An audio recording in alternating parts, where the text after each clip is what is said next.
welcome to the Mindful Midnight. I'm your host, Samantha McClam. For our new viewers, I take time out every week at midnight to talk about different things that affect our mental health and well-being. Today's topic is how our music preferences affect our emotions, thoughts, and feelings. We're going to assess music genres, drawbacks of music, how music affects our mental health, and then we'll listen to part of a TED Talk featuring Lucia Clohessy, who explains music therapy benefits. I hope you learned something new today. Let's dive in.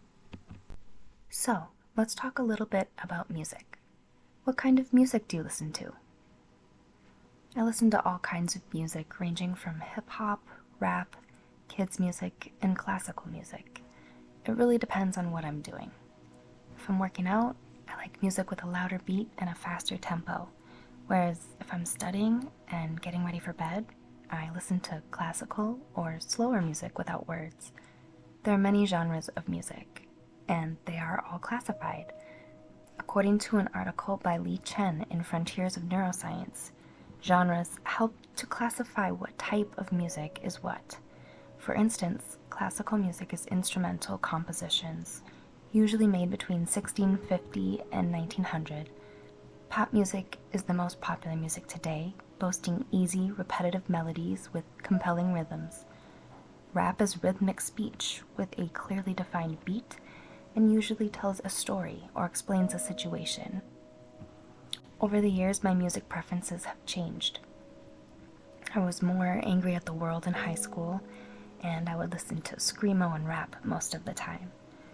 I suppose this is explained by Chen stating, "The music people select and appreciate often reflects their values, beliefs, and self-concepts. People have used music to deal with thoughts and feelings, to reduce stress and improve their mood. Some studies suggest that music can help refine social skills and benefit self-esteem." After I went through difficult times in high school, I gravitated towards music that explained my emotions and feelings, and now I'm actually focusing on healing from those experiences, going to therapy and such, and I'm listening to music that's more about confidence and empowerment. But what are some drawbacks of music? Are there any drawbacks? As with anything we experience in life, there have to be drawbacks. I think this really made me think about what could possibly be negative about music. After all, we hear music everywhere we go. Grocery shopping, salons, bars, elevators, even hold music on our phone calls. Music is everywhere, and we carry it on our person with headphones so that we can hear more clearly while we're out and about. Here's the thing that Chen continues to explain. Some people listen to music really loud, whether that be in private with headphones on, driving in the car, at home, or in public scenes such as concerts and clubs. Loud music can damage your hearing and cause hearing loss.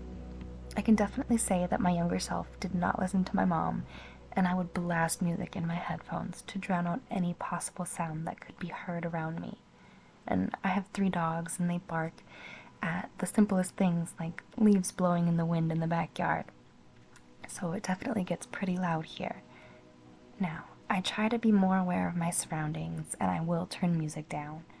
I also have hearing loss from my time in the military, so not only is it harder for me to hear, sometimes my hearing will completely go away for several seconds.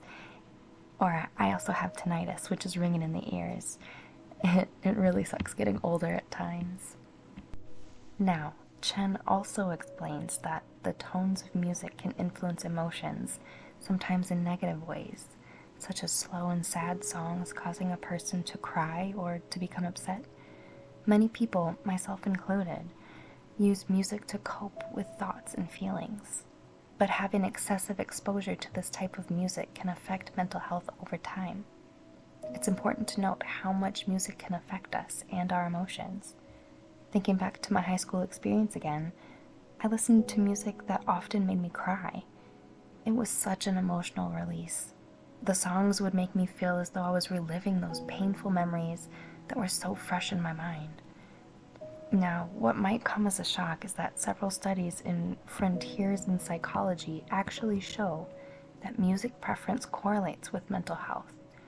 Darker music, characterized by metal music including rock, heavy metal, and rap music, which usually produce loud and fast melodies to express intense emotions such as madness and roughness, also has a correlation, although this is a negative correlation. Those who immerse themselves in positive, upbeat music tend to have better moods and fewer poor experiences, according to some researchers. Individuals choosing heavy music tend to have higher rates of mental health illnesses, such as depression, anxiety, and drug addiction. Now let's take a brief pause and listen to our partnered ad for One Stop Clinic. Are you struggling with your mental health this holiday season? Is your mind spinning from family pressuring you to answer uncomfortable questions about your girlfriend or boyfriend? Or maybe grandma wants to know every little detail about your plans once you finish college, but you don't have a clue what's next? One Stop Clinic is here to help, with providers standing by to answer your call. They are on the clock 24 hours a day, 7 days a week, holidays included. When times are feeling tough and you just need to vent or get some advice on how to handle your emotions, call us 1-800-ONE-STOP.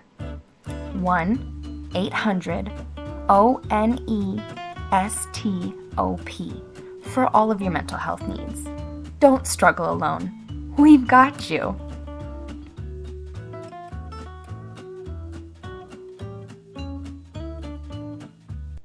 Welcome back to the Mindful Midnight.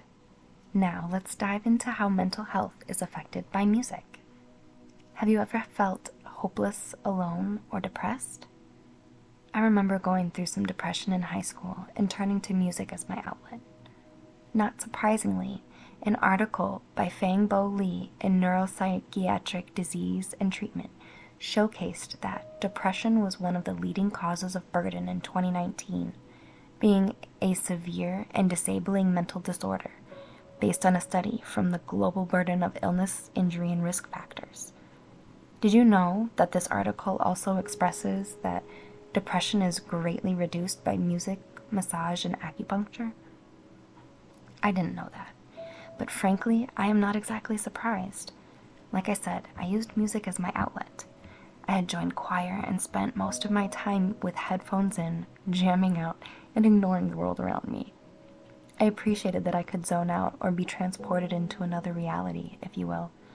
It was soothing to be able to tap into different emotions and really express myself. So for those people who actually get seen by a doctor and are suggested to use music therapy, it benefits them substantially. Music therapy uses different techniques to cater to a person's mental health, such as appreciating, conducting, and making music. Those who choose to utilize music therapy can see improvement in depression and impairments, as stated by Zhu-Ting Li in the Journal of Mechanics in Medicine and Biology. Now, this does not fall into the typical treatment of depression. We usually see individuals prescribed medication such as sertraline, which boosts serotonin levels in the body, which then improves the person's mood. Studies have shown that traditional treatment combined with music therapy can further improve mood while effectively reducing depression and anxiety, according to Lee. Why does music have such a profound effect on us as human beings? Lee also shares that it most likely has to do with the rhythms and melodies reminding us of our mother's heartbeat while in the womb, and the peace that we felt on our caregiver's chest as an infant. It's ingrained in us, almost like DNA. How does classical music fit into our emotions? Do you ever listen to classical music? I find it quite comical that I used to think the whole classical music genre was for old people. It reminded me of people in their 80s, that old person smell and nursing homes. To me, this was the definition of pure boredom. Ironically, I listen to it quite frequently now and actually try to incorporate it into more parts of my everyday life. I listen to it when I'm studying, occasionally in the car, and every single night. I play Pandora throughout the night and have the sound fill the space in my room. It's like a comforting blanket of sorts. I've even started playing it around my kids, who are 4 and 1 years old.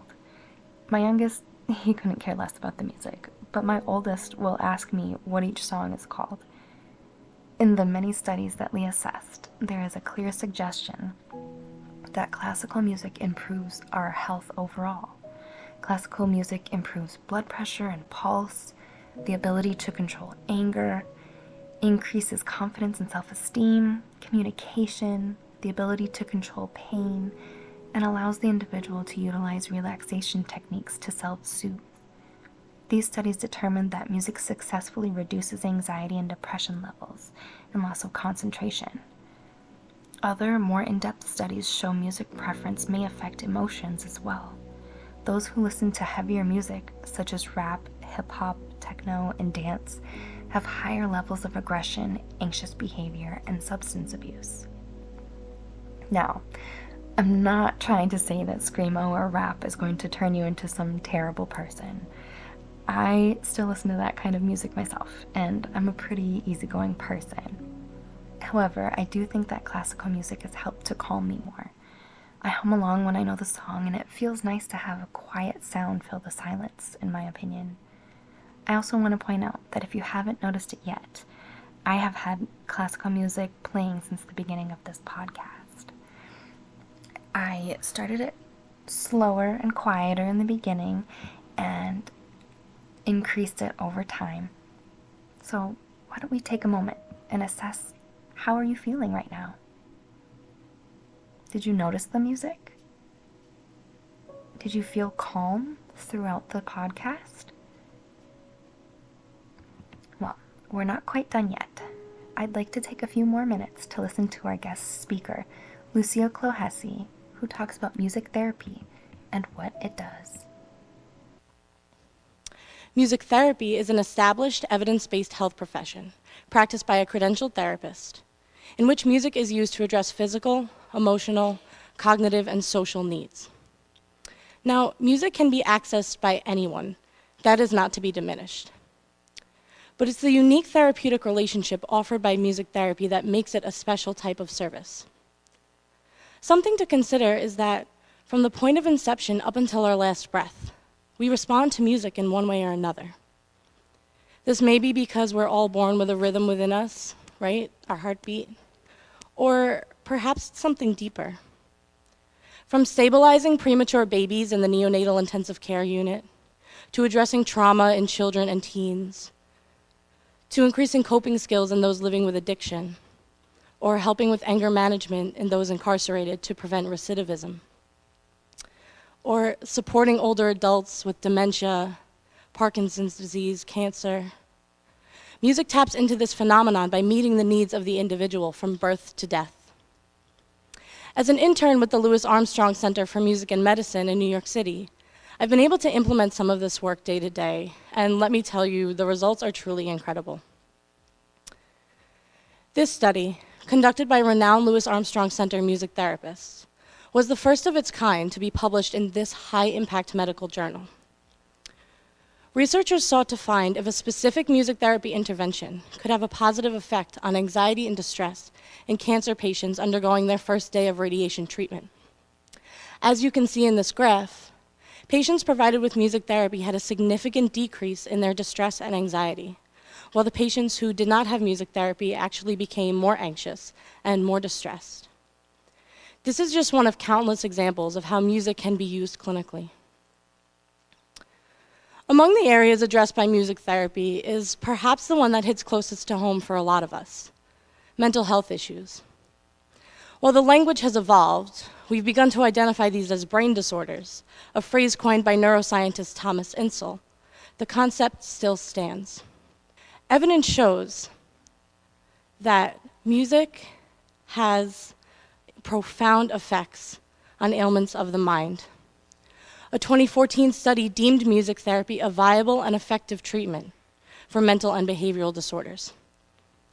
In 2007, the late neurologist Oliver Sacks told us that while music is an intrinsic part of the human experience, we've yet to identify a single brain circuit that represents it. That's because music is everywhere, and the whole brain is involved. In his polyvagal theory, Dr. Stephen Porges tells us that our bodily responses to trauma often worsen the negative emotions associated with traumatic events. Did you know that when we perceive fear, our bodies and brains and nervous system automatically respond with reduced blood flow to the brain? Now imagine there was a non-invasive form of treatment that could restore both physiological and emotional balance associated with music therapy. This is where music therapy flies its flag. Wow, I feel like I learned a lot today. How about you? Do you think you'll try something new in your everyday life? Or is classical music just for old people? And me, I guess. If you take away anything from our time here today, I hope that you have a better understanding of how you can change your emotions. Sometimes we might get stuck in a cycle of listening to something that we can relate to, even if it makes us feel angry or upset. But we can change those feelings by making a conscious effort to find upbeat music that boosts our mood. Or classical music, if you're up for it. Thanks for listening, and to our special guest. This was a Mindful Midnight podcast with Samantha McClam. Take it easy, and I'll see you next time.